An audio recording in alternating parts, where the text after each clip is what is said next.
ಈ ಒಂದು ಪುಷ್ಕರಣಿ ಲೋಕಾರ್ಪಣೆ ಆಗ್ತದೆ, ಪೂಜ್ಯರು ನೆರವೇರಿಸಿಕೊಡ್ತಾರೆ. ಜೊತೆಗೆ ಇಲ್ಲಿ ವಿಶೇಷವಾಗಿ ಗಂಗಾ ಪೂಜೆ ಆಗ್ತದೆ.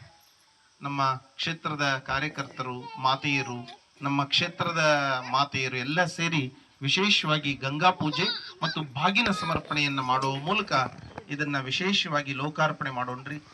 ಹಾಗೆ ಅದರ ಪೂರ್ವದಲ್ಲಿ ಶ್ರೀ ನಿರ್ದೇಶಕರಾಗಿರ್ತಕ್ಕಂಥ ಪೂಜ್ಯರು ಒಂದೆರಡು ನುಡಿಗಳನ್ನ ಈ ಸುಸಂದರ್ಭದಲ್ಲಿ ಭಕ್ತರನ್ನ ಕುರಿತು ವಿಚಾರ ಮಾಡ್ಬೇಕಂತ ಕೇಳ್ಕೊತೀವಿ.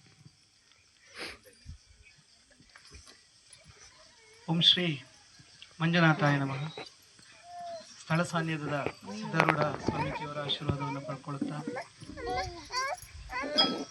ಚಿದಾನಂದ ಭಾರತಿ ಸ್ವಾಮೀಜಿಯವರ ಆಶೀರ್ವಾದವನ್ನು ಬೇಡ್ಕೊಳ್ಳುತ್ತಾ, ಬಹುಶಃ ಇವತ್ತು ನಾವು ಶ್ರೀ ಕ್ಷೇತ್ರ ಧರ್ಮಸ್ಥಳದ ಒಂದು ದಾನ ಪರಂಪರೆಯಲ್ಲಿ ಒಂದು ಸಣ್ಣ ರೂಪದ ದಾನ ಅಂತ ಹೇಳ್ಬೋದು. ಈ ಕಲ್ಯಾಣಿಯಲ್ಲಿ ಪೂಜ್ಯರು ಬಹಳ ಧರ್ಮಸ್ಥಳದವ್ರು ಮಾಡಿಕೊಟ್ರು ಅನ್ನುವಂಥ ಮಾತನ್ನು ವ್ಯಕ್ತಪಡಿಸಿದ್ರು.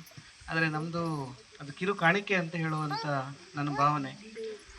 ನೀರು ಉಳಿಬೇಕು, ನೀರಿನ ಜೊತೆಯಲ್ಲಿ ಒಂದಿಷ್ಟು ಕೃಷಿಗೆ ಉಪಯೋಗ ಆಗಬೇಕು ಅನ್ನುವಂಥ ದೃಷ್ಟಿಕೋನದಲ್ಲಿ ನಮ್ಮೂರು ನಮ್ಮ ಕೆರೆ ಕಾರ್ಯಕ್ರಮವನ್ನು ನಾವು ಪ್ರಾರಂಭ ಮಾಡಿದ್ವಿ. ಸುಮಾರು ಈಗ 1,000 ಕೆರೆಯತ್ತ ನಾವು ಕೆರೆಯನ್ನು ಹೂಳೆತ್ತುವಂಥ ಕೆಲಸವನ್ನು ಮಾಡ್ತಾ ಇದ್ವಿ ಧರ್ಮಸ್ಥಳ ಯೋಜನೆಯಿಂದ.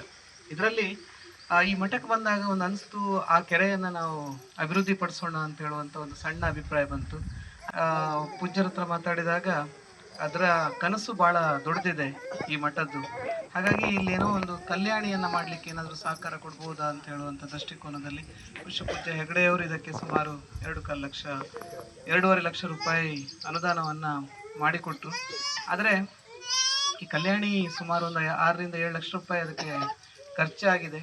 ಆದರೂ ಕೂಡ ಈ ಯೋಜನೆಯ ಪೂಜ್ಯರು ಅದನ್ನು ನಮ್ಮ ಯೋಜನೆಯಿಂದನೇ ನೆರವೇರಿದೆ ಅನ್ನುವಂಥ ರೀತಿಯಲ್ಲಿ ನಮಗೆ ಭಾಳ ಸತ್ಕಾರವನ್ನು ಮಾಡಿದ್ದಾರೆ. ಇದನ್ನು ಲೋಕಾರ್ಪಣೆ ನಾನು ಮಾಡಬೇಕು ಅಂತ ಹೇಳಿದರು. ಖಂಡಿತವಾಗಿಯೂ ನಮ್ಮ ಆಕಾಂಕ್ಷೆ ಏನು ಕೇಳಿದರೆ ಪೂಜ್ಯರೇ ಅದನ್ನು ಲೋಕಾರ್ಪಣೆ ಮಾಡಬೇಕು, ಇದು ನನ್ನ ಒಂದು ಕೋರಿಕೆ ಕೂಡ. ಯಾಕೆಂತ ಹೇಳಿದ್ರೆ ಆ ಆಶಯವನ್ನು ಇಟ್ಟುಕೊಂಡೇ ಇವತ್ತು ನಾವೆಲ್ಲ ಇಲ್ಲಿ ಬಂದಿದ್ದೀವಿ.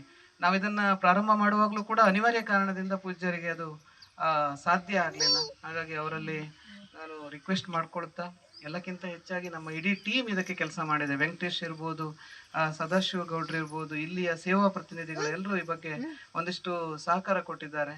ಹಾಗೆ ಮಠದ ಪ್ರತಿಯೊಬ್ಬರಿಗೂ ಬಂದಾಗ ನಮ್ಮನ್ನು ಸತ್ಕರಿಸುವ ರೀತಿ, ಊಟ ಮಾಡಿ ಇದನ್ನು ಹೇಳುವಂಥ ಒಂದು ಸಂಸ್ಕಾರ ಈ ಮಠದಲ್ಲಿ ಬಹಳ ಚೆನ್ನಾಗಿದೆ. ಹಾಗಾಗಿ ಎಲ್ಲರನ್ನ ಗೌರವಿಸ್ತಾ, ಈ ಸಂದರ್ಭ ಬಹುಶಃ ಭಕ್ತಿ ಪರವಾದ ಸಂದರ್ಭ. ಇಲ್ಲಿ ಹೆಚ್ಚು ಮಾತಾಡೋದಕ್ಕಿಂತನೂ ಅದಕ್ಕೆ ಹೆಚ್ಚಿನ ಆದ್ಯತೆ ಅಂತ ನಾನು ತಿಳ್ಕೊಳ್ತಾ ನನ್ನ 2 ಮಾತನ್ನು ಮುಗಿಸ್ತಾ ಇದ್ದೇನೆ.